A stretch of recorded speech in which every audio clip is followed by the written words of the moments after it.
So yeah, we have Ted Hartwell on again. He was been on previously. He's coming back to talk a little bit more about gambling. So we'll get to him in just a moment.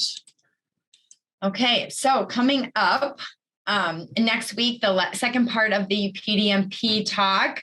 Man, that was a good first part. You can always go back and listen to it. Otherwise, we can just make Shannon tell us a lot of things again. There is so much into that. As far as especially being a provider or a delegate, just to update you all, I finally can actually log into mine now. So there is that. If you're logged out and you've listed your cell phone number, they can actually text you to fix it. You don't need to have the email access login. Anyway, no echoes the 2 weeks following. And then January 11th, they took my surprise off. The Sanjeev Arora, the mastermind behind everything, Project Echo, is coming back for our 5th anniversary of Echo. And then we move into prevention in rural America. And I can't believe we're talking about February. We'll have a couple gaps in January. We will get speakers in. We promise, even if that means you get to listen to us talk. Well, I do have one talk on suicide and opioids. So I've been waiting. That's a positive start to the new year. Sorry. So remember, there is free CME. We say this every week. It's boring, but we say it. Please turn on your video if you don't mind. That's because Sanjeev said we had to. Yes, Sanjeev said we had to. And just remember, if you want to turn on your video, I'm sure Ted would love to talk to your faces in this world of Zoom. And then if there's multiple people in your room, please chat that in. Remember, if you need help, just give us a ring. You can call Erin first if you want as well. Her phone number's there. But if there's any way we can help you with a tough patient, we're always happy to give it a shot. Or paperwork or anything. Sometimes we don't know the answer and we have to phone a friend, but most of the time. The online site, if you want to log into Echo, you want to see what's coming up if you didn't remember that schedule, any kind of other information, you might find it there. That's how you get there. If you forget that, of course, you can always reach out to us. And the podcast. I feel less bad because we planned it. We formulated a plan. Yeah, we missed a few weeks because I was sick, then she was sick. Nobody had voices, and then stuff happened. And I have a lot of sick kids. So we're back, and there'll be a couple posted in the next day or two. All right. So with that, I will take down my slides, Ted, and then you can put yours up. You might want to reintroduce yourself again, if you don't mind, to everybody. And yeah, we're excited about this. Great. Well, thank you so much for having me back. Those of you that were logged in a couple of months ago may have seen my presentation on video game disorder and kind of its intersectionality with gambling. And I was asked to come back and drill down a little bit more into gambling disorder specifically, talk about some treatment modalities that are out there and how well they work. And also I'll be sharing some resources that are Minnesota specific that hopefully will be useful to all of you. A little bit about my own background. I kind of split my time these days between the Desert Research Institute, which is the nonprofit environmental research arm of the Nevada System of Higher Education. As a research scientist over 30 years with that organization, I'm about half time also with the Nevada Council on problem gambling that I'll talk about a little bit more in a moment. I also serve on the board of directors for the National Council on problem gambling. I am a person in long-term recovery from a gambling disorder, and I will share personal anecdotes as I go through this presentation. I'm kind of your living, breathing case study for the day, and you're welcome to ask questions either about anything I cover in this presentation or my personal story when we're finished. I promise you there are no embarrassing questions you can ask me that the middle school kids and high school kids I've spoken to haven't already covered in the past.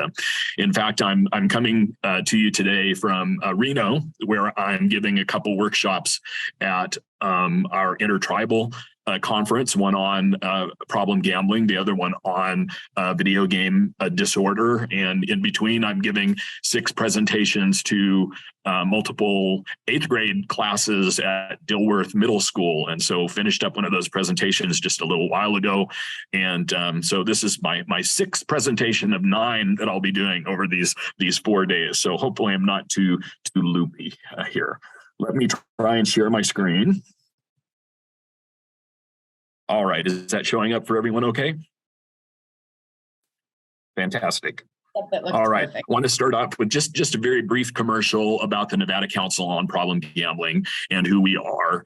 Basically, we operate in the state of Nevada, and our mission is to generate awareness, promote education, and advocate for quality treatment of problem gambling in the state. And we do that by working with all stakeholders who will work with us in our various areas. And we're able to work with pretty much everyone because as an affiliate of the National Council on Problem Gambling, we take no position for or against legalized gambling. So that neutrality enables us to work with everyone from the recovery community, the treatment community, the educational system, and even the gaming industry. We provide a lot of training resources and activities for employees and HR departments of the industry itself.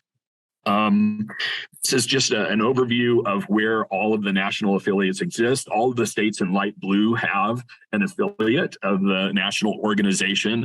We all help fund the national helpline, which is in transition right now. In fact, the new number, which is 800 Gambler, is now operational in all 50 states and U.S. territories. It's much easier to remember than the previous problem gambling helpline number, which you pretty much had to have a piece of literature on hand or go do a search online. But I think once people see that 800 Gambler getting out into the sports advertising, especially during games and other venues, they will remember it after seeing it once. So we're pretty proud that we were able to lease the rights to that number for quite a while, and hopefully in perpetuity if everything works out. So regardless of whether you have an affiliate in your state, that number will work from wherever you are and connect you to the most local call center that can then connect you to resources.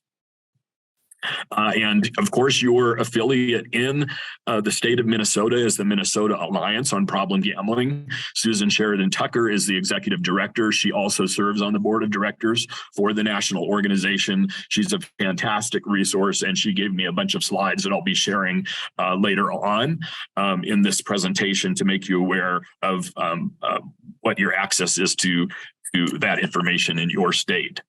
So just a few facts about gambling in Minnesota to start the presentation. About 2/3 of Minnesota residents report having gambled in the previous year. Some type of gambling is legal in 48 of 50 states in this country. Utah and Hawaii are the only states where gambling is entirely illegal. So gambling is a pretty normalized behavior across the U.S. And most people report, matter of fact, in most states, it's even higher than this. About 75 to 80% of most U.S. adults report having gambled within the previous year. About 1.3% of Minnesotans, which translates into 56,000 people, suffer from a gambling disorder, and there are an additional 217,000 or so that are at high risk of developing one, are transitioning into problematic behaviors and have other things going on in their lives that put them at higher risk for developing a disorder. 22% are affected by someone else's gambling. So this really helps to highlight this issue as a true public health issue.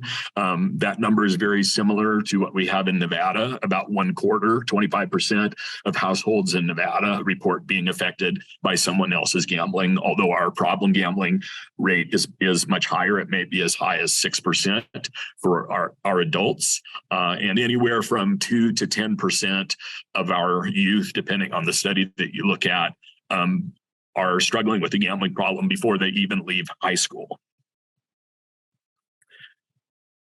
Among people who are diagnosed with a gambling disorder, 73% had an alcohol use disorder, 38% had a drug use disorder, 60% nicotine dependence, almost 50% had a mood disorder, 41% anxiety disorder, almost 61% had some type of personality disorder. And this comes from the National Epidemiologic Study on Alcohol and Related Conditions. So there's a lot of comorbidities with gambling disorder, especially. Coming back the other direction, it's not as high, but it's not insignificant. 10 to 15% of people with a substance use disorder may also have a gambling problem, but you're not going to discover that unless you are screening for it. Basically, if you are a professional who in your daily practice is screening for substances, whether you're treating for that or something else, you should be adding a screening question or two related to gambling. If you don't, you're missing a significant minority of people who are suffering in that area, who may have a co-occurrence in the gambling realm. But certainly this is something that should be offered as an education for anybody who's going through any type of treatment program related to substance use disorders or any type of addictive disorders. We see lots of people who transition from a recovery from a substance use disorder and end up at the Problem Gambling Center in Las Vegas. Some people who are clean and sober for years, even decades, and they can't figure out why they can't stop gambling.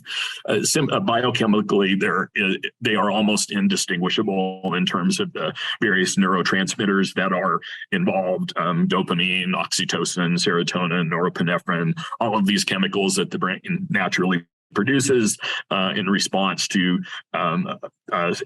substance use disorders are present in similar amounts and functions with gambling disorder. People who have both a substance use disorder and a gambling disorder have high rates of attention deficit disorder, also antisocial personality disorder. Children of problem gamblers may have significant behavioral problems. They're at higher risk for addiction themselves, both culturally and genetically. Problem gambling prevalence rates are higher among those employed in the gaming industry, and presentations and outcomes for those individuals are more severe.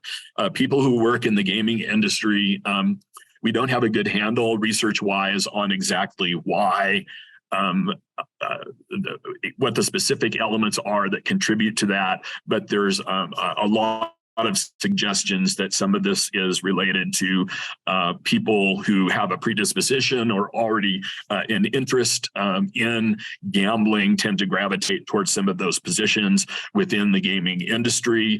They are, of course, constantly exposed to that activity. They are seeing people hit those rare jackpots and possibly thinking, wow, that could be me. Sometimes you have, at least in the past, it's not as prevalent anymore. You have gaming properties who actually encouraged their employees after shift was over to sit down and play the machines for a while, to be seen playing on property, which would help make patrons think, oh, must be, hot machines are a good place to play if the employees are playing there. Not a great idea. And I'm happy to say that's not nearly as prevalent as it used to be. Very high suicidality with problem gambling. As many as 20% of problem gamblers have at least one suicide attempt by the time they present for treatment. The majority of the rest have begun to experience suicidal ideation by the time they present for treatment. And this is because treatment seeking is very, very low with gambling disorder. Only about 10% of people with gambling problems seek help. And those that do are usually really towards the severe end of those problems. A lot of things have to start going wrong in the person's life before they come to the realization on their own or with someone else's help that they've got an issue that they're not going to be able to control on their own. I delayed my own treatment seeking by years, simply because for most of my gambling career, gambling was something I could do recreationally. I could set those limits of time and money. I could keep to them, again, for most of my gambling career. So when I gradually and then more often could not do that, it was at first confusing and kind of annoying long before it became a financial impact and started to affect other areas of my life. And so I really resisted the idea that I was going to need treatment, and I thought I should be able to get back to that time when gambling was just strictly fun and I could control it. Very, very common story. A lot of that also has to do with the the stigma, lots of guilt and shame and remorse, a lack of general awareness that it's a real addiction, and that there are treatment resources out there, and the treatment is actually very successful for people who will engage in it. So we kind of all collectively need to do a better job of just simply talking about this and including it in our personal lexicon when we discuss these types of issues. This is a graphic I love to use with the kids, especially, but it's great with adults. We're not in the greatest forum to have a discussion, so I'll kind of verbally talk about what I do with it, and I ask people to look at these two characters and let me know which, if either of them, has a gambling problem and why. And of course, I get a lot of comments. Well, most of them tend to focus on the cowboy. Well, the cowboy is the one with the gambling problem. He looks angry. He's got a drink in front of him. He's lost all his money. He doesn't have any chips in front of him. Those tend to be the most common responses. Some people will say the horse, because he looks kind of giddy and happy, but other people say, well, the horse doesn't have a problem because he's got lots of chips in front of him and he looks happy, so he must not have a problem. And of course, it's all a trick question, right? Because we can't look at a snapshot in time and determine whether or not anyone has a problem or is okay, right? This is something we have to look at as, is it a persistent pattern over time that's having negative consequences in one or more areas of that person's life, or in this case, the horse's life. There are comments like, well, the cowboy's expression, this could be his normal poker face, right? We don't know if this is really his alcohol. Maybe he's pulled it away from the horse. The horse looks like he might be a little intoxicated. So we get into kind of esoteric discussions about that, but it's kind of fun. I like to talk what I call the 3 C's of addictive disorders that are kind of in common to all of them: control, craving, and consequences. So this idea that there is a loss of control, so that inability to regularly set and maintain limits of either time or money spent on gambling. The craving element, so increased gambling frequency in general, an amount of bet to get the same high or escape, and obsessing about gambling even when you're not involved in actually doing it. I was, for the last year to 2 years of my gambling, pretty much every day at work was about going to work, getting the minimum amount of work I needed to get done to show some progress, delegating a lot of what should have been my responsibilities to other faculty and students that were working on my various projects, and then finding a way to leave work early with some excuse about having an off-site meeting of some kind, and then going to gamble. And the last year, especially, that was pretty much an act of desperation every day to try and win back tremendous amounts of money that I had hidden from my family behind the scenes. So lots of credit card debt and hidden payday loans. And so my more normal daily routine was, what's the minimum amount of work I need to get done? How soon can I go gambling? And where can I get that stake to go gambling so that it doesn't show up on the accounts at home? Because if you looked at our credit card accounts that we had in common, if you looked at our savings account, our checking account, our retirement, you'd have no idea anything was wrong in this family. And I was a huge mess behind the scenes. Finally, the negative consequences, of course. Emotional and financial problems affect the gambler and significant others. For every one of me, there are an average of 7 or 8 other people that I tend to affect fairly significantly through my behaviors, which include, of course, immediate family members, co-workers. I was certainly affecting all of my jobs. One job I didn't mention, in addition to my research position, which involves monitoring for legacy radioactivity associated with nuclear weapons testing in Nevada and involving citizens in that process. and my advocacy work for the council today. I'm a musician by night. I'm a cellist with the Las Vegas Philharmonic. Also had a regular gig playing with the cathedral on the Strip near the Stardust. And certainly my music positions were affected by my gambling activity in terms of lost practice times, not showing up to rehearsal occasionally. And I had some pretty interesting excuses I would use for those. But we can think of gambling behavior kind of along this continuum, from those people who don't gamble at all to those who gamble socially with no problems, those that we consider at risk, and those that used to be considered kind of separated into this problem and pathological gambling category in the DSM-4, which has changed in the DSM-5 to be referred to as gambling disorder. And while a lot of us in the addiction realm like to talk about chronic and progressive behaviors being a factor, in fact, in both substance and the behavioral addiction realms, there's ample evidence for some fluidity in and out of these areas for some people. So it's not chronic and progressive for everyone. We have some people that transition into problematic behavior, kind of come back into the social realm. And often these are dependent on other things that are going on in the person's life, but it's not chronic and progressive for everyone. So in some cases, there may be opportunities to use a harm reduction model in looking at a return to some type of controlled gambling. And that's often a very good carrot to at least get people into some type of treatment to start reflecting on their own behaviors. Even if they find out they do not fit into that category, then you've at least started addressing the issue and getting them used to the idea of what they're going to need to engage in. Oh, okay.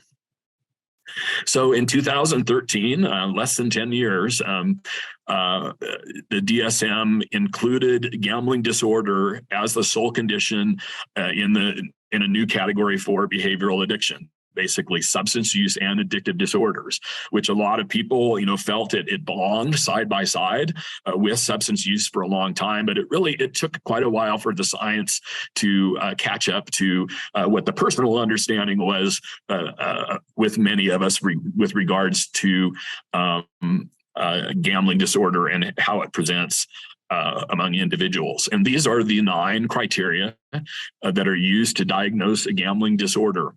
There used to be 10 in the DSM-4. Also included was the commission of illegal acts to finance gambling. That still occurs fairly commonly, but there was a lot of discussion in terms of using that as a diagnostic criteria specifically. It was the one criteria that people were most likely to lie about in any type of screening. There also a tremendous amount of stigma around it. So ultimately, the decision was made to reduce it to 9. It used to be you had to present with at least 5 of these criteria to get a clinical diagnosis. But when they reduced it to 9, they lowered that to 4. So what that's resulted in overall is a slight increase in the number of people who are clinically diagnosed with a gambling disorder. And that's been a good thing, right? Because if for those individuals who do get a clinical diagnosis, sometimes that can be key to opening up insurance reimbursement or treatment modalities that are otherwise difficult to get. So what happens when the fun stops? And that's kind of the name of our signature program here in Nevada that we use as an awareness program within the gaming industry and in general. And this is a chart that was developed. And by the way, you'll all get copies of this if you haven't already. I sent a PDF copy to Katie, and she'll be sending this out to everyone. It has working links and everything for the resources I've discussed. This was developed by Dr. Robert Custer, who is the only person mentioned by full name in the Gamblers Anonymous literature in thanks for his illumination of this illness as an addictive disorder. Dr. Custer, fairly early on in treating people with gambling disorder, presented his idea at professional conferences that we were going to find that gambling disorder was going to look very much like substance use disorders in terms of effects on the brain, what was going on. He was kind of laughed out of a number of conferences for a while, is what I understand, because it was a pretty radical idea. Up until this time, gambling disorder or compulsive gambling was just seen as more of a moral failing and some type of other personality disorder. People liked writing bad checks for some reason, embezzling from their employers, hurting people around them, which is the furthest thing from the case. And this is a chart that is not necessarily the progression for everyone. You certainly do not have to go through all of these phases and get to the hopelessness phase before you can engage in some type of recovery and treatment. In fact, we can short circuit that, higher up in the process somewhere, simply by doing brief interventions with people that we care about, being willing to talk about the subject, becoming knowledgeable about what it is. Because if they're still alive, there is always a deeper bottom to find. And the last thing we want to do is ever let an addictive disorder get to the point where people are having suicidal ideation. And so everything we can do to short circuit that process earlier on, help people understand that their behaviors are affecting others they care about, not just themselves. For a very long time, even when I recognized it was becoming a problem, I rationalized the idea that I was only hurting myself. I was taking out hidden credit cards in my name. I was taking out payday loans, which were in my name. Technically, this was my money because it was in my name.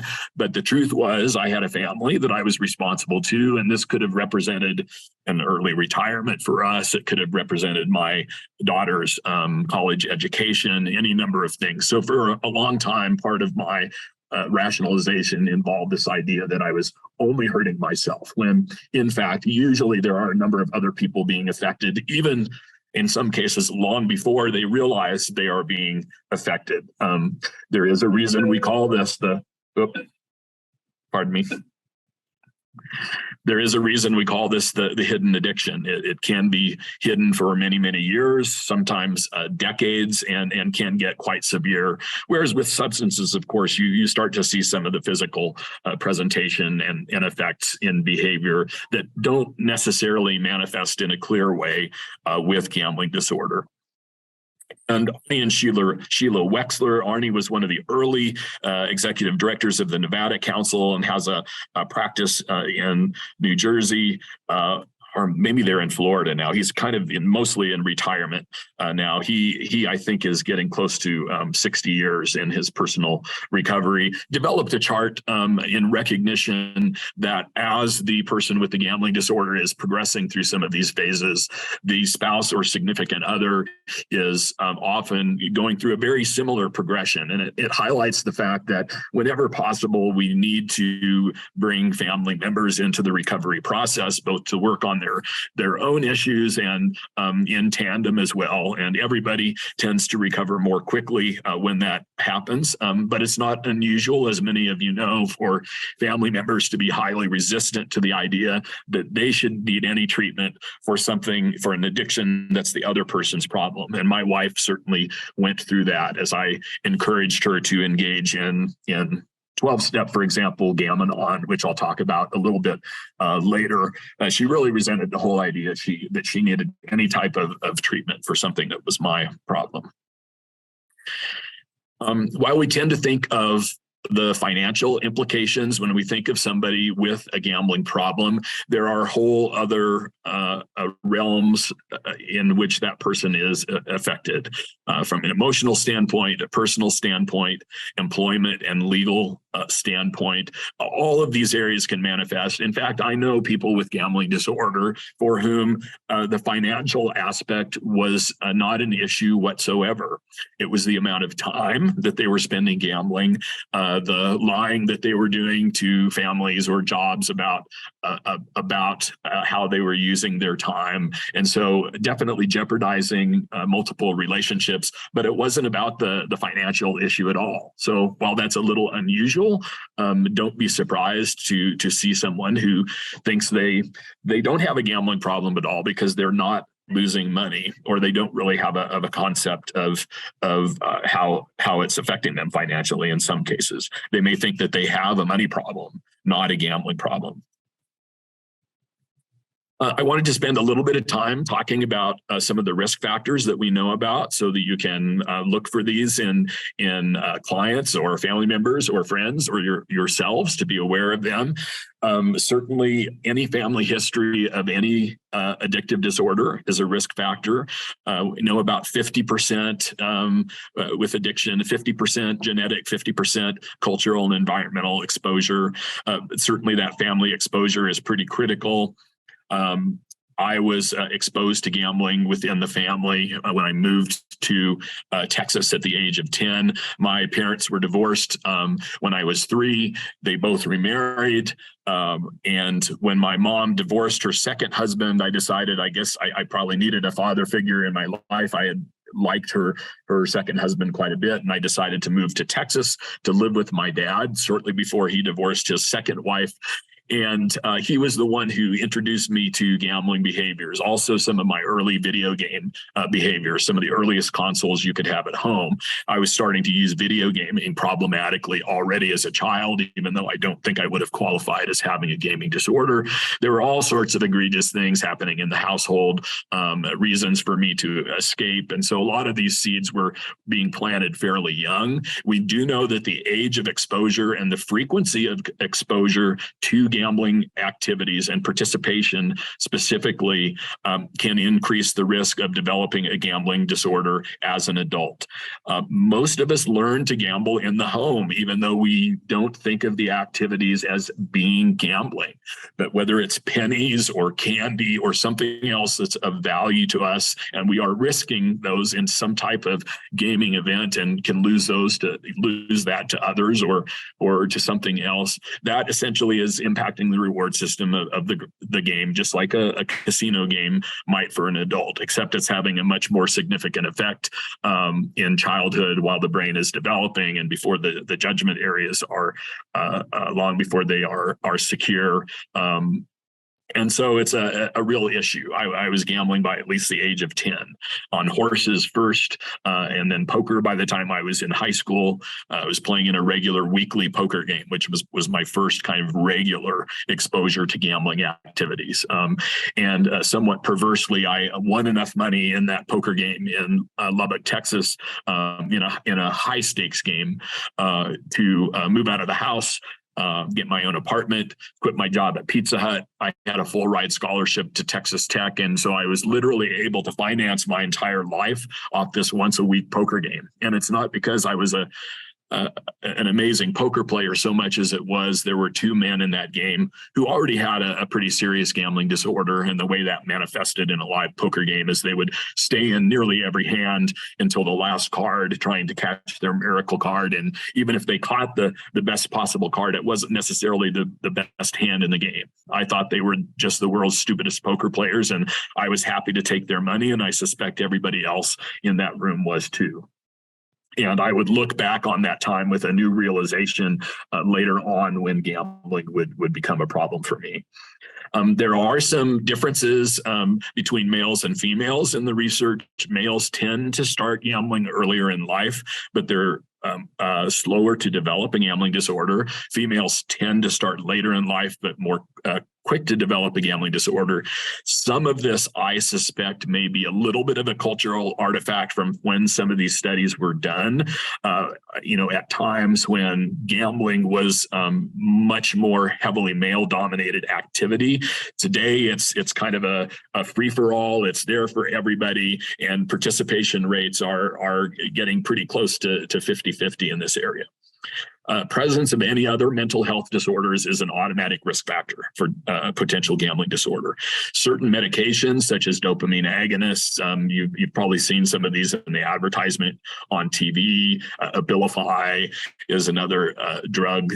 These have the potential to initiate compulsive behaviors, and gambling is one of those that has just gone from, in some cases, people having no gambling background at all, and then just going to absolute gambling craziness after starting the medication. So be aware, especially if you have somebody with other risk factors, that that's a potential side effect. The higher your score on the adverse childhood experiences scale, the more likely you are to develop any addictive disorder, including gambling. I haven't calculated my own score, but I experienced all sorts of trauma from my parents' multiple divorces and marriage. I either witnessed or, sorry, let the bell finish there, either witnessed or experienced physical, emotional, sexual assault growing up, especially in middle school, a lot of bullying behavior. I was very embarrassed by that. I didn't know how to talk to either of my parents about it. And so, again, at that age, it was mostly starting to use video games and other things to kind of check out and avoid the rest of the world. But also later life trauma. Many cases and anecdotes of individuals who were recreational gamblers.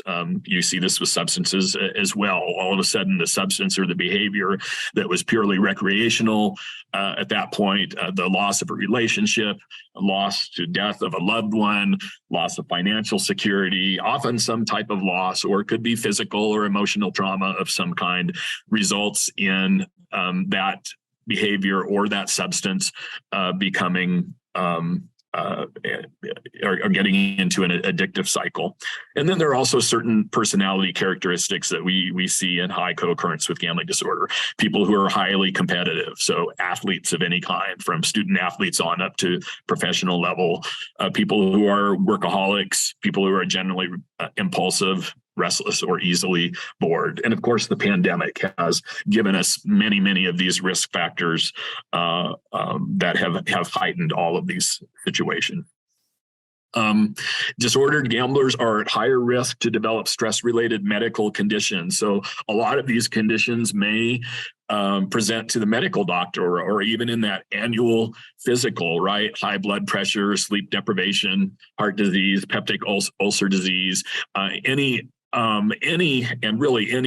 diseases are susceptible to higher levels of stress. And this is something that's occurring a great deal with most people with a gambling disorder, just the hiding of the behavior from people they care about, the realization that they're affecting themselves financially and others they care about at some point, not knowing how to stop, managing all the lies. It's a pretty stressful way to live. We also see a fair degree of self-neglect, people missing or avoiding prescribed medications or avoiding medical appointments and procedures. We need to, as a regular screening question in those annual checkups, we are asked about alcohol consumption, we are asked about drug use, illicit or prescription, we are asked about safety in the home. We need to add a question about gambling if we're going to ask that, especially because we are undergoing the greatest increase of legalized gambling currently in this nation's history, mostly focused on sports wagering. Withdrawal symptoms. It shocks a lot of people to learn that about 70% of disordered gamblers will experience physical withdrawal symptoms when trying to cut back or stop gambling. All of these neurotransmitters are trying to reset from having this regular dose of immersion in gambling. And so it's not uncommon to see headaches, insomnia. I added excessive sleep to this list because that's just a personal anecdote.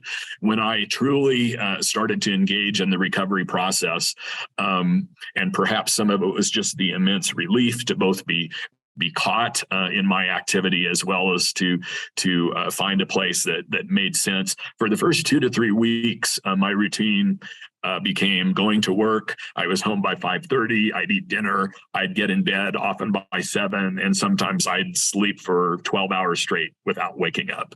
And there are days when I wish I could get back to that because I'm a fairly light sleeper in general, and I don't experience that anymore. But all of these things can happen with withdrawal symptoms. I come back to this again and again. Let's please not lose sight of the fact that there's a definite family impact, regardless of who the person with the gambling problem may be. This is a not so recent anymore, 14 years ago, a study out of Canada, where almost 2/3 of adult problem gamblers were found to have clinically significant anger problems. And these may present to you in your practice right with the anger issue first. You might have to do some drilling down to find that gambling is the root of some of these issues. It can be hidden in a number of different ways. About 45% of the people in that study gambled after an angry or violent episode with serious consequences to themselves, and about 1/3 gambled after an angry, violent episode with serious consequences to others.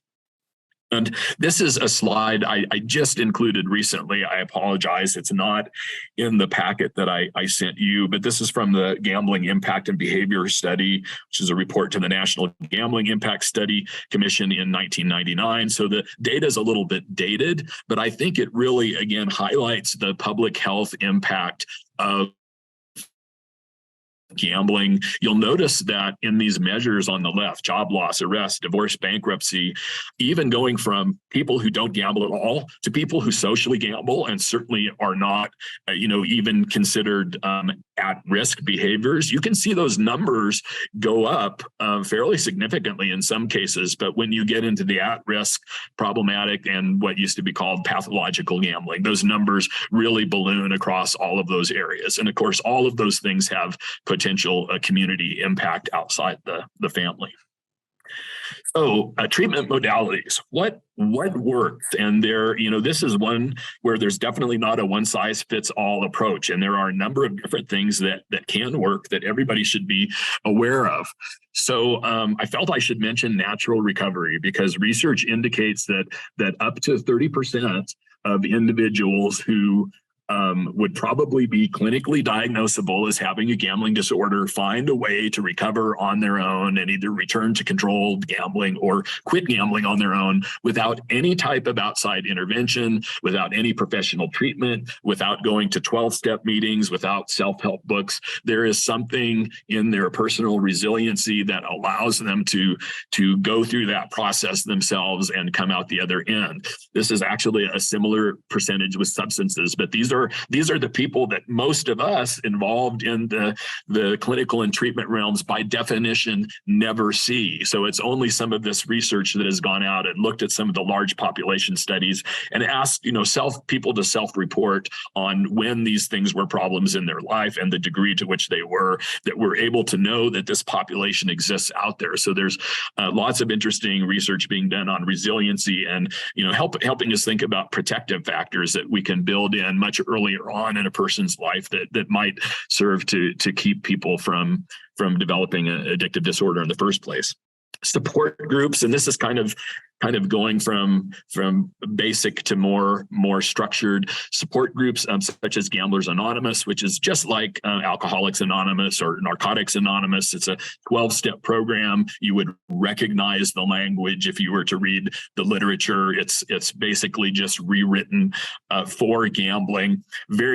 Some people are very, very successful just going to Gamblers Anonymous, getting involved in 12-step. Gam-Anon is like Nar-Anon or Al-Anon. It's for the affected other, right? Somebody who's affected by somebody else's gambling can learn strategies to engage in their own recovery from the impact of that person's gambling in their life, regardless of whether that other individual is ready to get treatment themselves. Smart recovery, similar group type therapy, and kind of a guided therapy about not being able to control or life becoming unmanageable. Some people see some of that as potentially negative impact for some. So smart recovery incorporates some of the some scientifically validated concepts to address people who may struggle conceptually with some of the things around 12-step programs. There are also many faith-based organizations that have some type of addictive recovery programs. Celebrate Recovery and The Journey are two of the most common. There are many individuals who are able to do well and identify much more readily with engaging in a faith-based recovery process.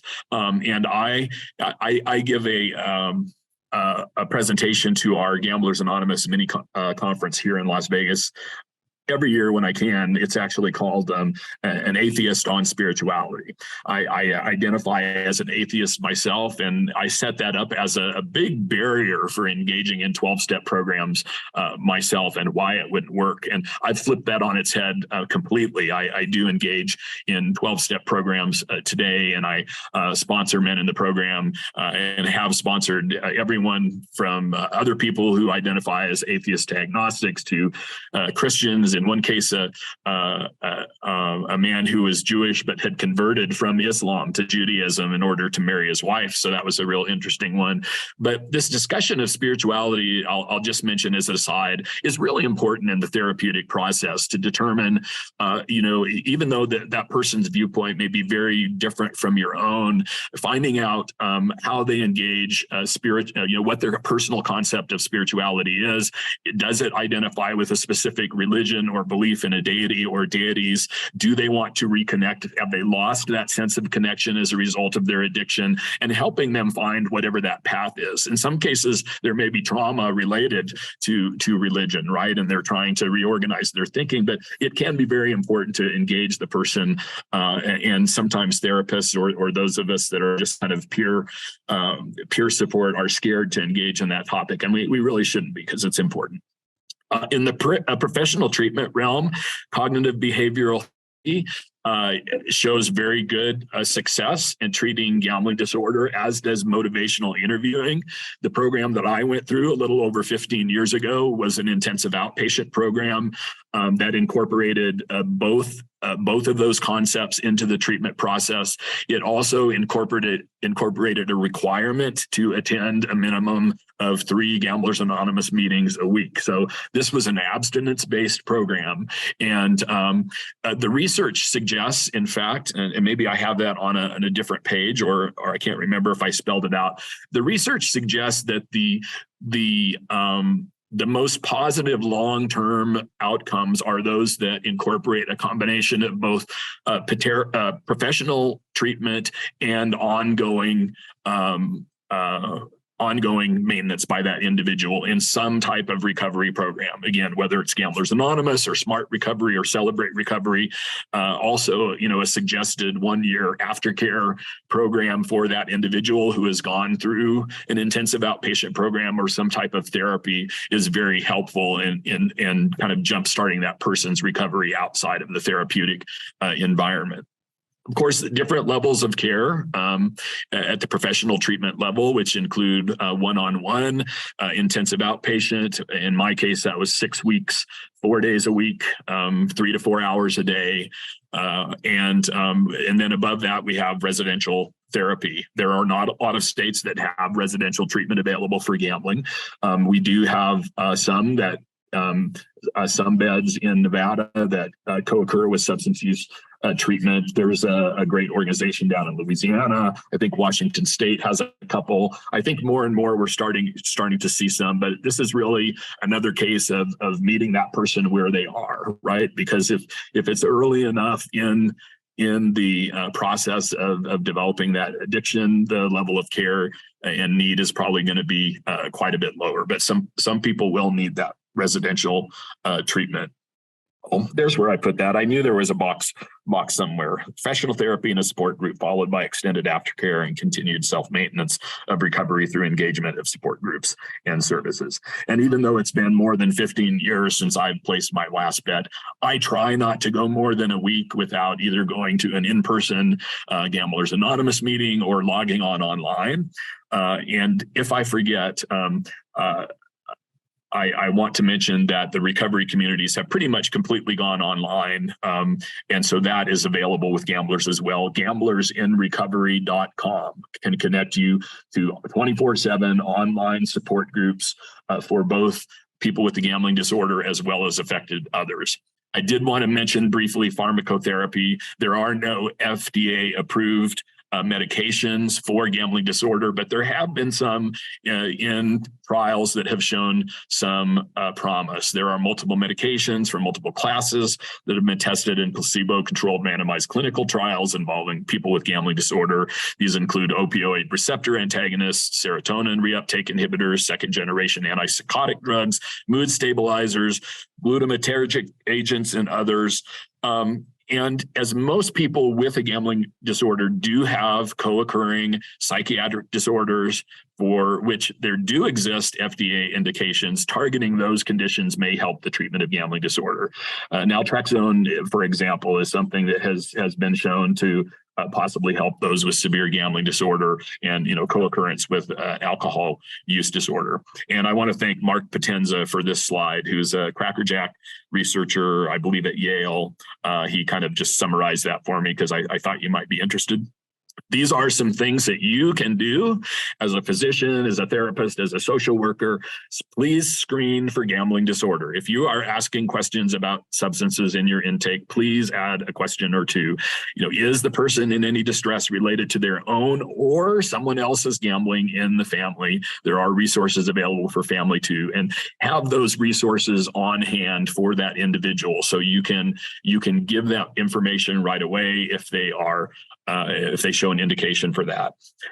Recognize that this is an illness with a very high level of stigma, and trust, establishment of trust may be a prerequisite to a willingness to share about any of this. In fact, for those patients you are treating long-term or within a program, we suggest you screen at the beginning, somewhere around the middle of the therapeutic process, and again before discharge from care, because as people become more self-aware and more trustful of you as their therapist, they are more likely to become a little more honest about their gambling behavior if it is present.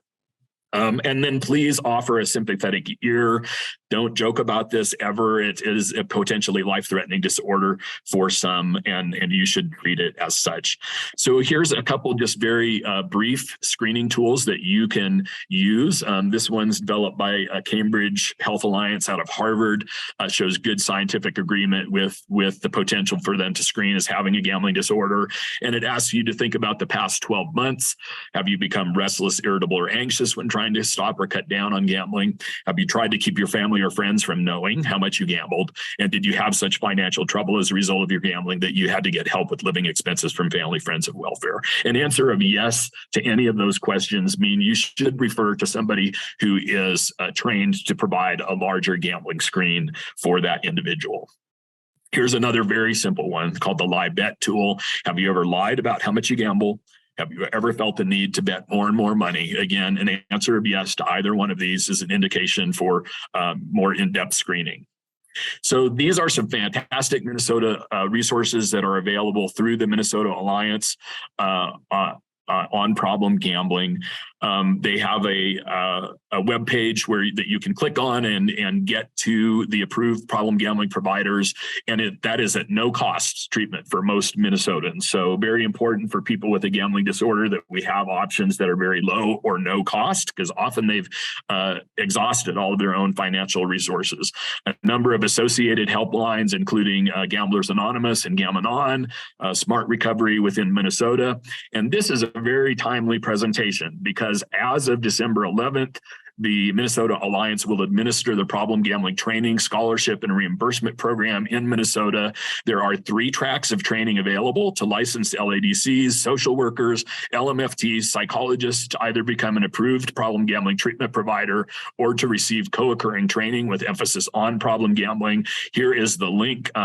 It says it's up and running by today. In fact, I clicked on it yesterday. It was already up and running. So if you are interested in more training in this area so that you can be listed among the resources, please do that.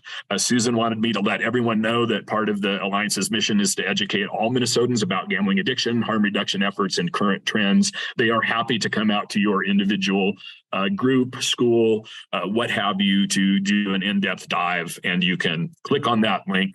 They have a number of brochures that are free to your organizations that you can order. And a number of tools, including online blocking tools. A lot more people are getting in trouble with some online, both legal and offshore gambling apps, and some of these tools will completely block access to those. They're pretty comprehensive. Once again, there is her contact information. If you find yourself in Vegas in March, it's our annual conference. You've just missed your Minnesota one. It tends to be in November, I guess. I noticed it was in mid-November. I think that's free to you, to Minnesota providers, and to log on remotely. So keep an eye out for that next year. I've squeaked in under the wire. I think I've got at least 5 minutes left for any questions that you may have, but thank you for your attention. I hope that was useful. Yeah, that was great. I'm glad you mentioned the training thing, and this came up actually in our clinic. We have treatment down the hall within our program, and I had a patient who I was like, she needs to go to treatment for gambling, and I did not screen for her for many years prior to joining the addiction world. And apparently there's different licensures. So like they couldn't treat her in our treatment facility, which was frustrating, of course, but I don't know if it's like that in other states. It varies from state to state. Each state has its own requirements. Some states don't even fund problem gambling awareness or treatment or anything. And kind of folks are left to fend on their own. In fact, unfortunately, I've got lots of anecdotes about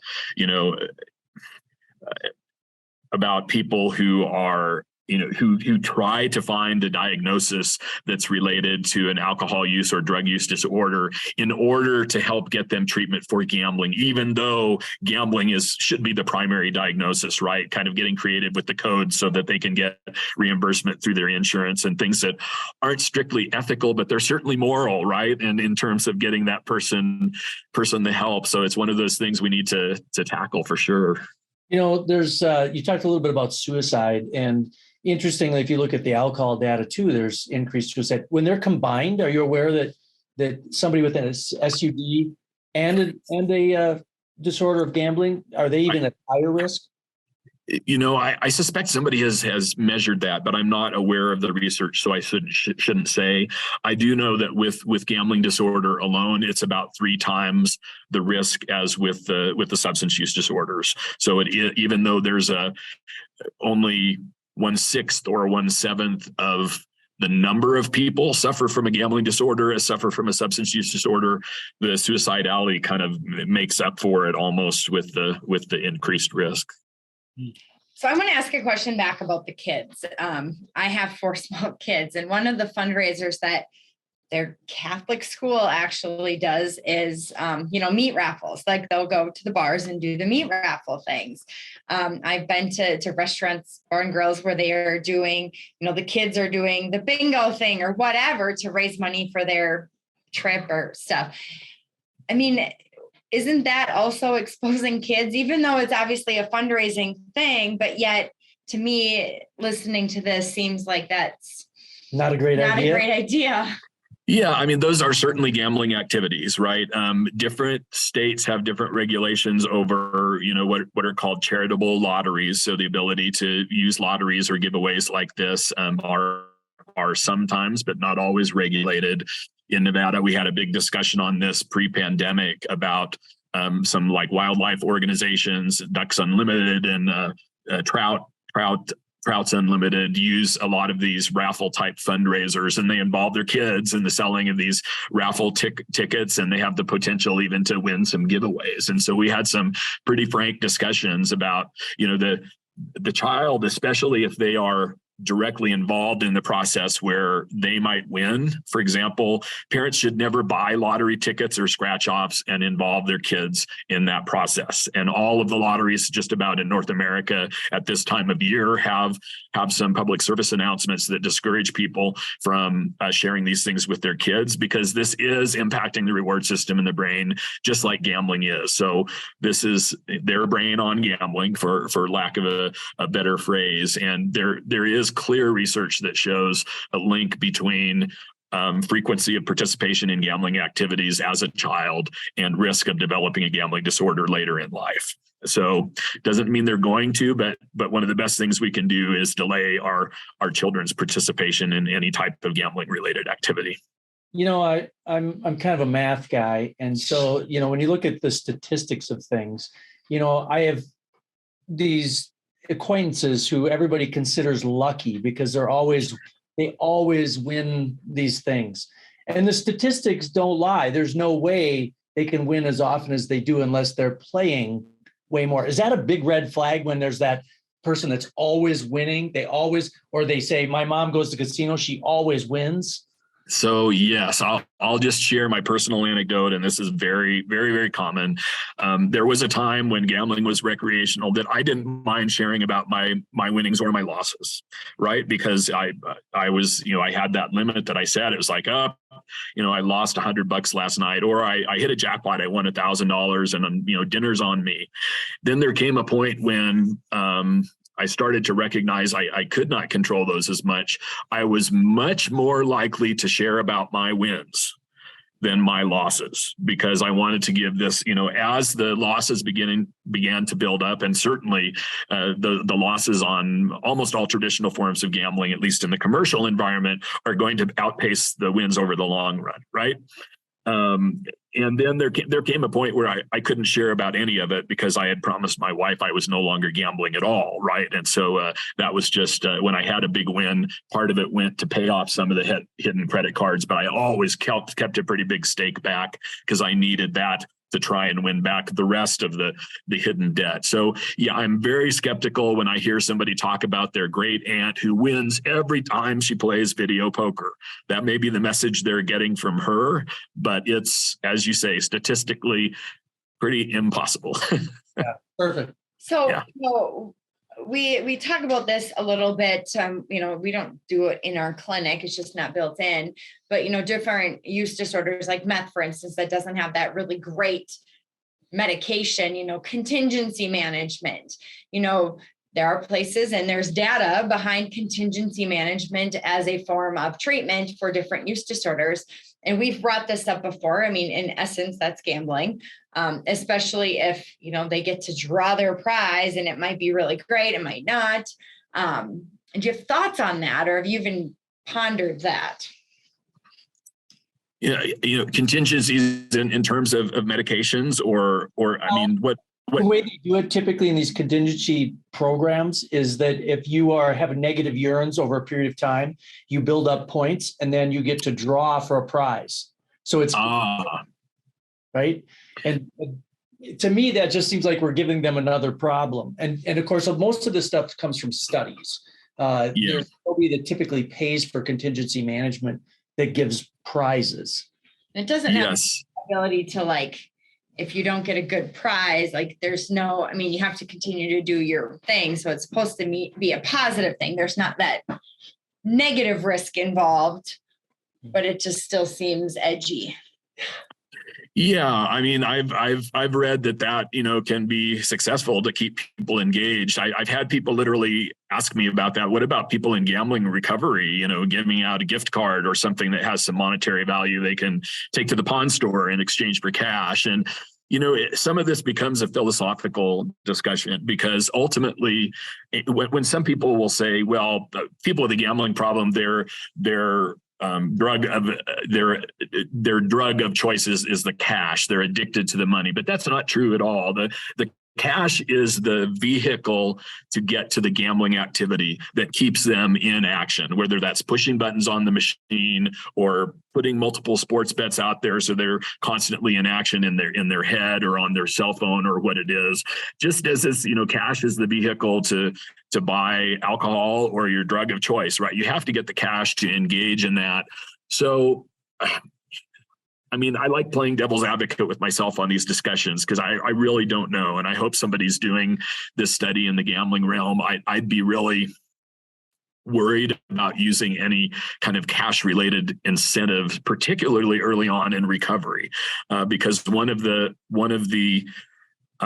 methods that does seem to work for at least a while is for somebody else in the family, if they're willing to take on the responsibility, is to completely manage that person's cash flow for a while, give them an allowance, make them accountable, every single receipt down to the penny, because I've got free play cash. If I have $1, I can use my free play at the casino. And ultimately, you can't control anybody's behavior, right? But it's about learning how to be accountable again with your money, and not, if you have cash in your hand. I've known couples in both Gamblers Anonymous and Gam-Anon who have done this for decades, and it still works for them. But that terrifies me. It's like, if you're in that situation and all of a sudden you lose your spouse who's had control of your money, and all of a sudden you have to be accountable for your own cash, that doesn't seem very useful, right? So for me, again, just for me, it's about learning how to become accountable again with how you track that cash. A lot of people with gambling problems have never had a budget. They don't realize how much money they've lost. They don't know where it's going. That's a very important part of the process. If you can partner with consumer credit counseling services, we do here in Nevada, so that they, part of their intensive outpatient treatment, they get that counseling session. They help them set up a budget. They learn what that means.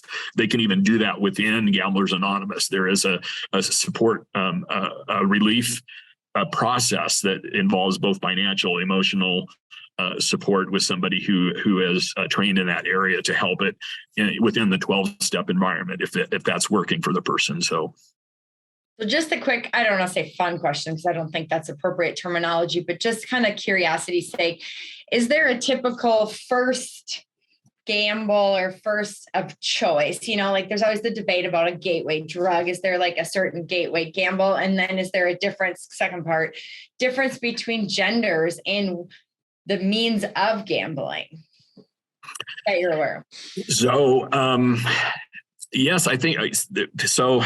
It's a difficult question to answer, because a lot of people, again, have gambled as kids. And so it's difficult to pinpoint what that first gambling activity may have been.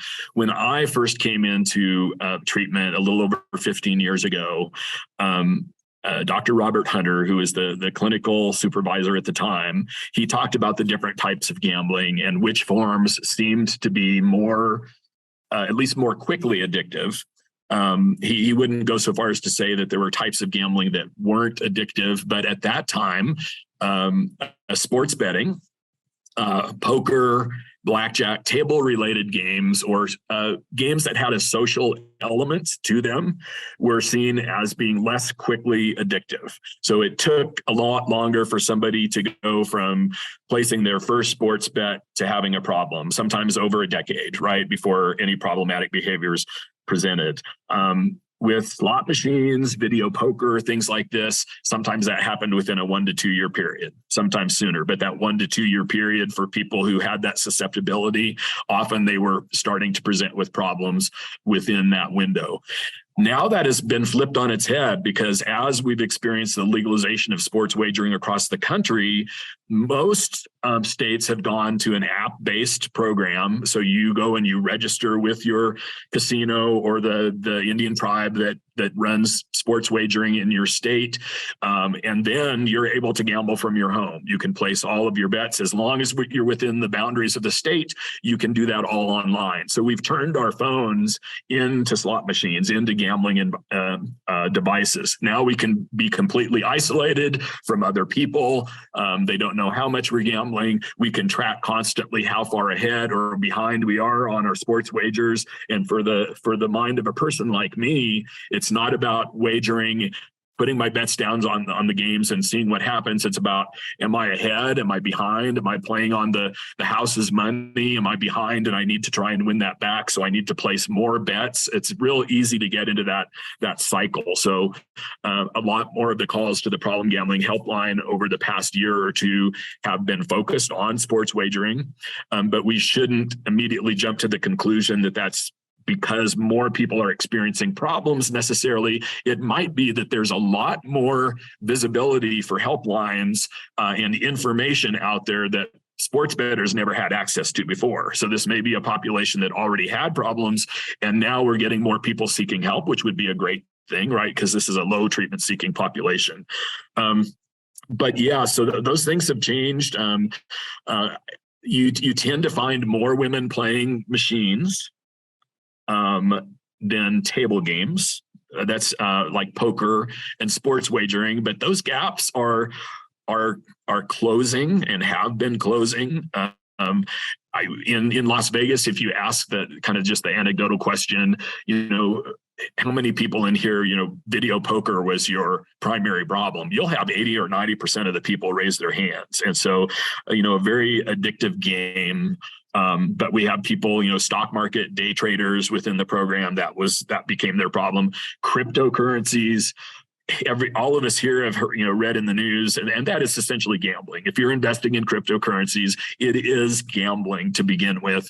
And they're marketing that to a very young audience, a real problematic audience at 18 to 25, really high risk group. This is where gambling problems balloon, is in the college environment. It goes above the general prevalence in most states, up to as high as 10%. So we're in a braver new world right now. And so it's hard to stay out ahead of a lot of this, but I really appreciate you taking the time. I know I'm way exceeding my time, but everybody's sticking around, which is cool. I'll keep talking as long as you want to talk.